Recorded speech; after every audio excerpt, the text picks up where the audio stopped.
सचेतक गोविंद दास। अच्छा ठीक अच्छे जहाँ भी हो समस्ते थिले आमर जहाँ जहाँ समस्या आमे मुख्यमंत्री को जनइलु। मुख्यमंत्री कहले मु 23 मसीह आपण मान कथा जानी मु चाहूँगी सबू आउटसोर्सिंग कर्मचारी केमिति रेगुलर करा दिबो सेही व्यवस्था मु बहुत जल्दी कर। काली जो चिठी बाहरी हेल्थ सेटा 2 दिन भितर सेटा जो डिसीजन के लिखाई से ऑर्डर कैंसल हम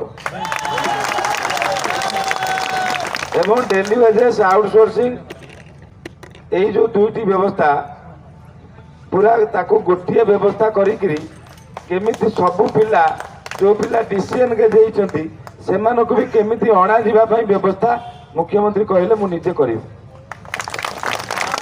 तो एते कथा मुख्यमंत्री सांगे देखु 12:20 है जड़े मुख्यमंत्री राति 12टा जाए भी आम संगे आलोचना कले जहाँ हो आम बहुत आम जी आलोचना है आम जिते जन जाइलु प्राय 8 जन जाइलु आम समस्त साटिस्फाइड। तेणु आज जेहेतु राति 12टा के प्रेस वाला एवं ना काली सकाଳେ प्रेस रे न्यूज बाहरी जीव जे आमर एमती आलोचना है ये है जहाँ बाहर। तेणु पूर्व आमर कौन आलोचना है आउ टे सार कहे आम डिसाइड करवा जहाँ कौन करवा।